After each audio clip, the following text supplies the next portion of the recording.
Hi guys, my name is Ben Guilford. I'm the owner of the Firebrick Company, and today I'm putting together a video for you to help you understand how to fully fire your oven.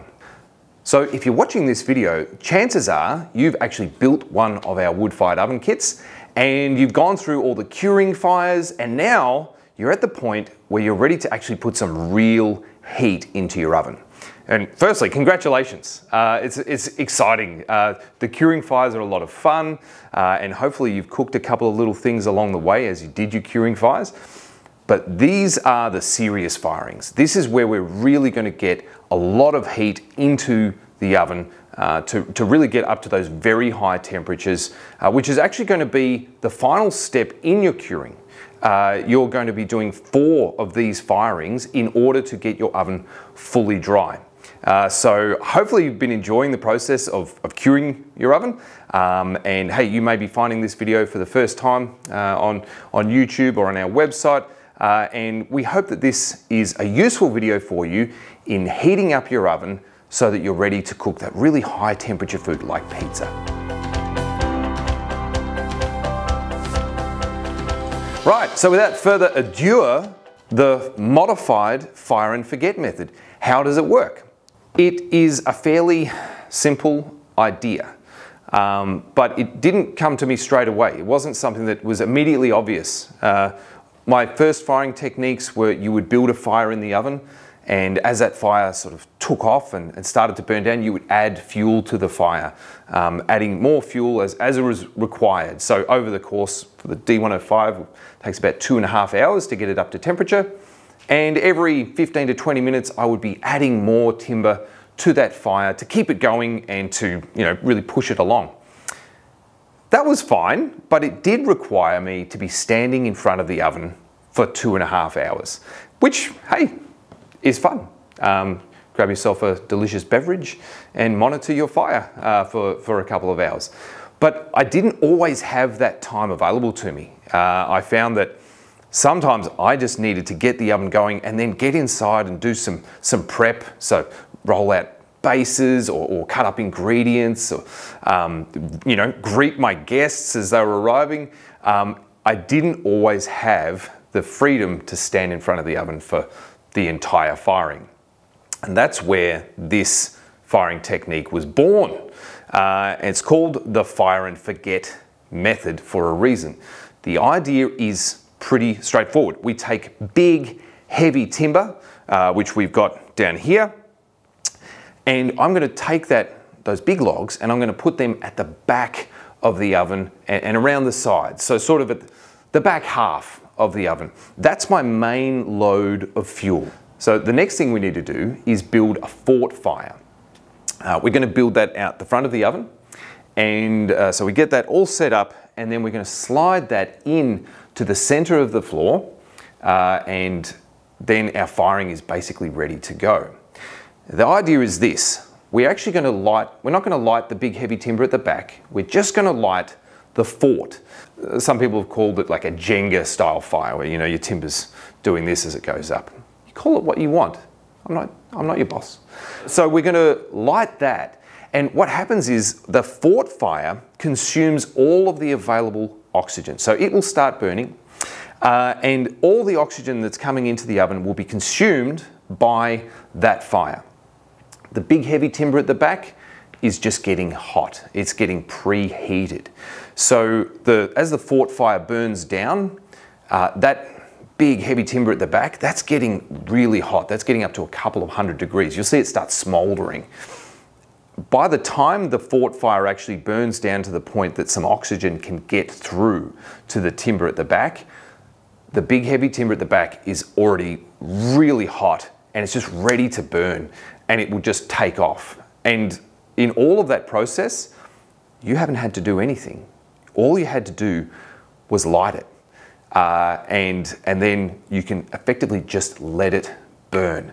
And that's why we call it the fire and forget technique. Now, I would like to say, don't actually forget about it. One of the things that we talk about in our instructions is when the oven's being fired, you need a responsible adult to be monitoring the oven at all times. So please don't just light it up and then go to the shops or something, you do need to keep an eye on it, just in case a stray ember wants to pop out of the oven and fly across the room and land on something flammable. Very rare, but we want to make sure that you're being conservative in your approach to using the oven. I will also show you a technique of using your oven door that will help you deal with that. The first step in setting up your fire and forget method is to take big, heavy timber and put it at the back of the oven. Now, it doesn't have to be big, heavy timber if you don't have any. So you might have purchased like double split sort of firewood that's relatively small. That's fine, you can use this as well. But something I love about this technique is that I can use big, heavy timber and it works just fine. The early firing methods that we used, I basically had to use small timber the whole time because if I threw a giant log on, it was going to smolder. And, as it slowly heated up, ready to fully combust. Whereas this firing method, I can use the big heavy stuff and even some of the ugly timber that you sometimes get when it's delivered. You don't always get perfectly straight logs. I certainly don't. And so you can use this big heavy stuff at the back and it's just perfect. So I'm going to shove this all the way in, line the back half of the oven with it, and then we'll move to the next step. The next step in setting up this fire is to do our fort fire. And this is actually one of the things I love about having a landing is that I can build a fire out here without lighting it, but I can set it up out here and slide it into the oven. To do that, we make a raft of timber. So I've got some red gum here. I'm going to make a raft here and then build up my fort on top of that and slide it all into the oven together, rather than trying to reach into the oven and build it that way and get all soot on the top of my head and have a bad time. I can do it out here in a nice civilized manner and get that set up the way I want it and then slide it into the oven before I light it. The way I'm actually going to build this fort is I'm going to put heavy timber at the bottom and then I'm actually going to get smaller and smaller as we go up. And this is why it's called the modified fire and forget method. The original fire and forget method, I had small timber kindling at the bottom and I got heavier and heavier as we went up. And the only downside of that was I think it created more smoke than it needed to, but it also was less stable. Because the kindling was at the bottom, that would burn out first and sort of disappear, and then the rest of the fire would want to collapse. And so this is an inherently stable fire because we've got our heavy timber at the bottom. We're actually going to be lighting it at the top. It's a top-down fire. So I'll get it built and I'll explain a little more.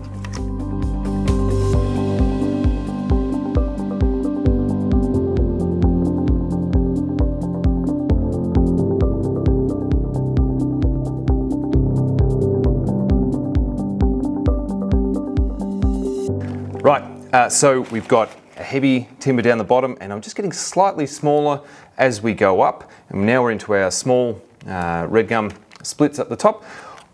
I'm now about to start with the kindling, but before I do that, I'm going to put the paper in here. Now you could use some natural fire lighters or something. If you don't want to use paper, you're going to need something to light to get it going. I'm not going to do a full top-down fire. Technically, I have tried this and it does work. You can get smaller and smaller, so kindling all the way up and put paper on the very top and light the paper and let it burn down. But I prefer to put my paper in a little further down the fort and then have my kindling on top of that. I just find it's a bit more reliable. Again, guys, I'm not like the font of wisdom on lighting fires. I love lighting fires and I have done since I was very young. But it's not that I have all the knowledge on this. This is just to get you started. So have a play with this method. Maybe it works for you. Maybe you find a method that works better. We will want to hear about it. So got some paper here. Just going to get that in here, but some natural fire lighters would work really well too.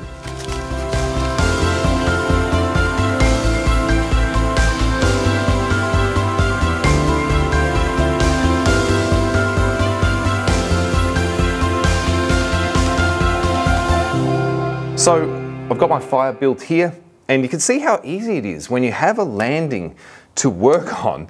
It is just so convenient. And so if you are watching this video and you haven't built your oven yet and you're in the planning stage, really consider putting in a landing, because it is a very handy thing. Not to say that you can't do it without a landing. I would have just had to do it all in the mouth of the oven, and it just makes it that little bit more awkward. Right, so I built this thing up. It is probably taller than it has to be.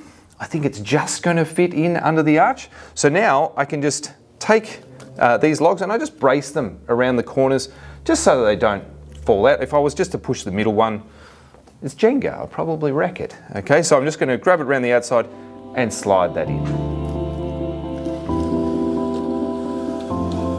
The eagle-eyed out there will notice that I had to take some kindling off the top to get it in. I always overestimate how high I can build it. So I've just taken a little bit of kindling off the top. I'll just pop that back in now. But before I do that, I actually haven't pushed it in as far as I'd like to. The D105 is quite a deep oven. So what I'm going to do is take this log and put it across the front of these ones. And now I can actually use my scoop to push the whole fire in all the way up against that big heavy timber at the back. The last thing I've done is I've actually put in some props against the fort to brace it backwards. So if it does want to fall over, it's not going to fall forward, it's going to fall backwards into the heavy timber at the back, which is going to help that take off. So it's all ready to go. Now all we need is to light it. You could use a match if you want, but so I'm going to light it up, and now once it's lit, I can just leave it. I don't have to add any more timber. I don't really need to poke it or prod it. My experimenting leads me to believe that it burns best if it's just left to its own devices. So we'll get this lit, and then we can start getting some food ready.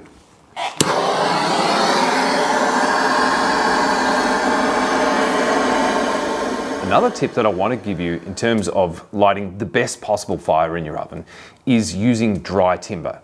And I don't know about you, but I know I've found personally it's been more and more challenging to get really good quality firewood that's really dry, ready to burn. And you can actually kiln dry your own firewood using the oven. So as the oven's cooling down, now the D105 takes 72 hours to cool down all the way from 400 Celsius down to 70. You can actually use part of that cool down process to dry your next firing. So what I like to do, if I'm feeling particularly organized, is on day 3 for the D105, I will build my next fire and forget method. So the oven's cooled down to about 100 degrees Celsius by the time I'm doing this. So I don't want to do this while the oven's still really hot, because then it will just ignite again and I'll have an unplanned fire in my oven. So I want to do this once the oven's cooled down to the point that the timber's not going to ignite, but I also want it to be hot enough to really dry all that firewood out. So I let the oven cool down to about that 100 degree mark, around 100, 120 degrees Celsius. I remove all of the ash and coals that might accidentally, spark the next fire. And then I put all that big heavy timber at the back, and I actually build my fort fire in there as well, and it's basically ready to go.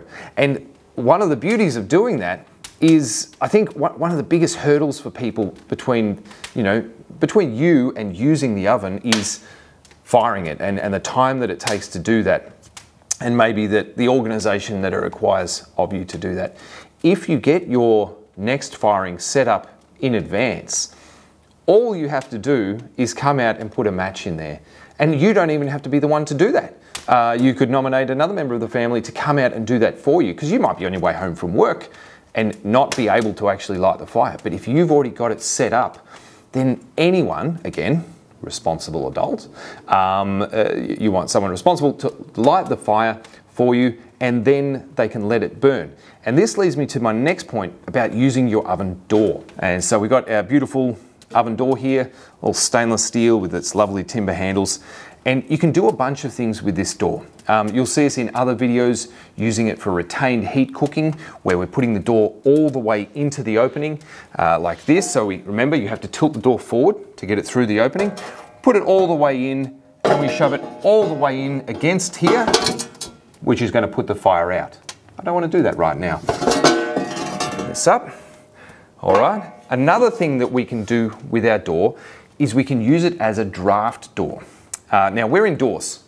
We've got no wind movement, no wind trying to blow the smoke around and blow it out the mouth of the oven.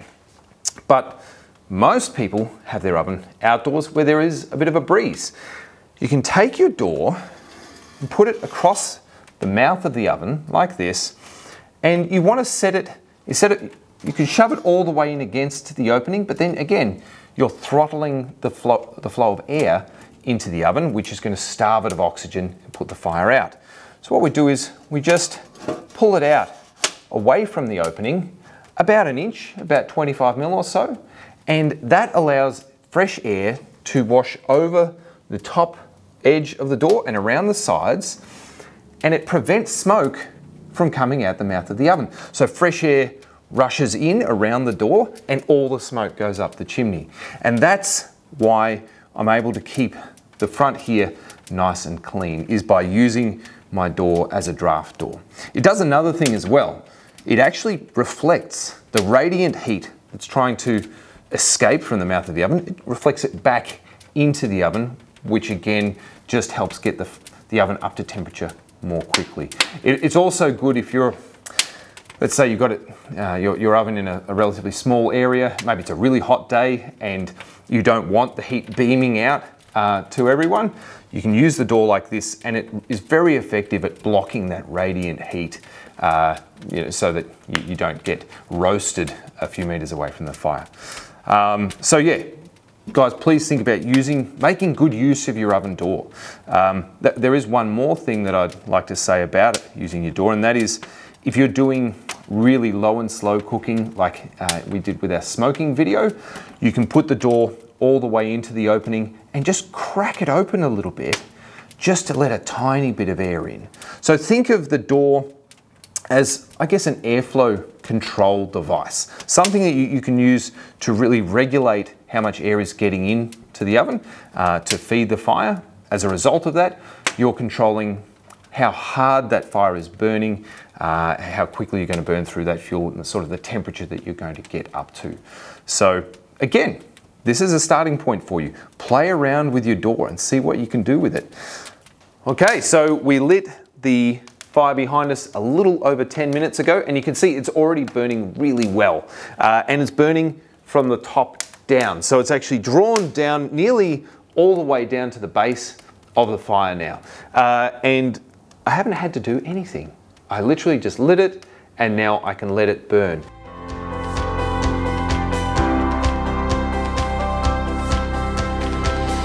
So you can see how well this firing method works. I have literally done nothing. I haven't poked it, I haven't added any timber, I've literally just let it do its thing.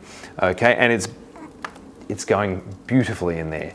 All right, so that's what I love about the fire and forget method, is we can just light it and let it burn, and it just works. Now what we're going to find is we can see our fort is now starting to collapse, and so it's preheated all that timber at the back of the oven, and now we're going to start seeing, I can just see some of those logs are starting to light up as there's available oxygen to burn those. So it's working as intended, which is a beautiful thing. It's also repeatable. This will work the same each time, providing your timber is nice and dry, which you can do by drying it with the firing you did last. So yeah.